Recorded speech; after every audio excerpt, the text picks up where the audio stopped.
حضرت داؤد علیہ السلام کی قوم کے 70,000 افراد سمندر کنارے ایلا نامی بستی میں رہا کرتے تھے۔ ان لوگوں کو اللہ نے ہزاروں نعمتوں سے نوازا تھا، لیکن جب راحت و سکون آیا تو یہ اللہ کی عبادت سے محروم ہو گئے اور اللہ کی مخلوقات پہ ظلم کرنے لگے۔ تو یوں اللہ نے ان کو خبردار کیا کہ ہفتے میں ایک دن، ہفتہ کے دن شکار نہ کیا کرو۔ اتوار سے لے کے جمعہ تک جتنا شکار پکڑنا ہے پکڑ لو، لیکن ایک دن اللہ کی عبادت اور مخلوقات پہ امن کے لیے رکھ دو۔ یوں اللہ نے ان کا امتحان لینا شروع کر دیا۔ وہ اتوار سے لے کے جمعے تک سمندر میں مچھلیاں پکڑنے لگتے تو مچھلیاں زیادہ مقدار میں ہاتھ نہ آتی، اور ہفتے کے دن سمندر کو دیکھتے تو ان کو بڑی بڑی مچھلیاں نظر آنے لگتی۔ ان لوگوں میں سے ایک شخص کو شیطان نے ورگلایا کہ پریشان کیوں ہوتے ہو، میری ترکیب پہ عمل کرو، تم شکار سے کبھی محروم نہیں رہو گے۔ تو بس شیطان کے کہنے پر اس شخص نے ہفتے کے دن کانٹا لگا کے ڈوری کو سمندر میں ڈال دیا تاکہ مچھلی پھنسے، اور شیطان نے کہا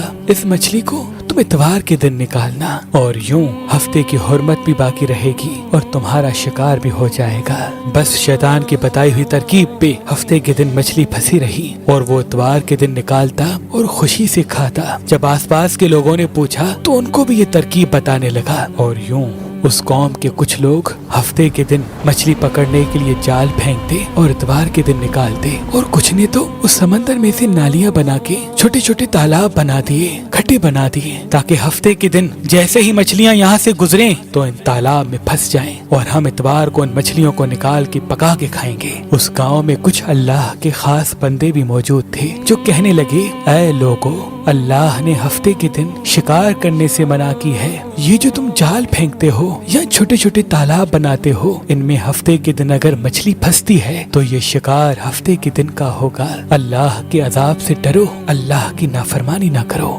وہ لوگ ان لوگوں کا مذاق اڑانے لگے کہ ہماری جو مرضی ہوگی ہم وہ کریں گے۔ اب ان بستی میں 3 گروہ بن گئے۔ ایک ان 70,000 میں وہ لوگ تھے جو ان نافرمان لوگوں کی بار بار اصلاح کرتے، دوسرے وہ جو ان لوگوں سے نفرت کرتے اور خاموشی اختیار کیے ہوئے تھے، اور تیسرے وہ جو گمراہ ہو کر اللہ کی نافرمانی کر رہے تھے۔ تو یوں نیک بندوں نے اس بستی کے بیچ میں سے دیوار کو کھڑا کر دیا اور یہ حکم نافذ کیا کہ اللہ کی نافرمانی کرنے والے اس طرف ہو جائیں، اور ہم جو اللہ کے فرما بردار ہیں وہ اس طرف رہیں گے۔ وہ صالح لوگ بار بار ان سے کہتے رہے، اے لوگو، اللہ سے ڈرو، قوم سمود، قوم لوط کا جو حشر ہوا اس کو یاد کرو، اللہ کی نافرمانی نہ کرو ورنہ تم پہ بھی کوئی عذاب آئے گا۔ وہ سارے نافرمان جن کی تعداد تقریباً 12,000 تھی، سب ہنستے رہے کہ یہ تو سب کتابی باتیں ہیں، ہم پہ کوئی عذاب نہیں آئے گا۔ بس جیسے ہی وہ گروہ 2 حصوں میں تقسیم ہو گیا،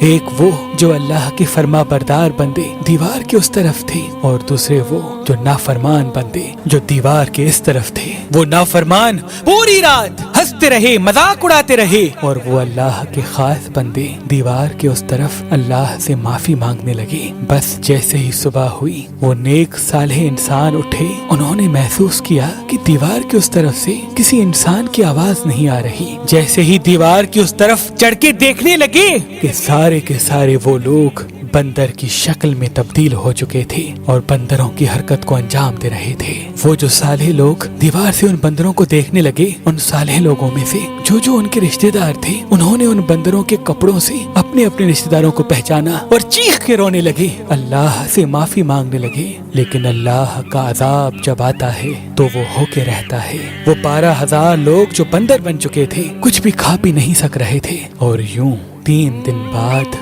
وہ اس عذاب میں آ کر فنار ہو گئے۔ بے شک اللہ ان بندوں کو پسند نہیں کرتا جو اللہ کی نافرمانی کرتے ہیں۔ اے اللہ، ہم سب کو اپنا فرما بردار بندہ بنا، ہم کو ویسا بنا جیسا تو ہمیں دیکھنا چاہتا ہے۔ آمین ثم آمین۔ تو ہمیں دیکھنا چاہتا ہے۔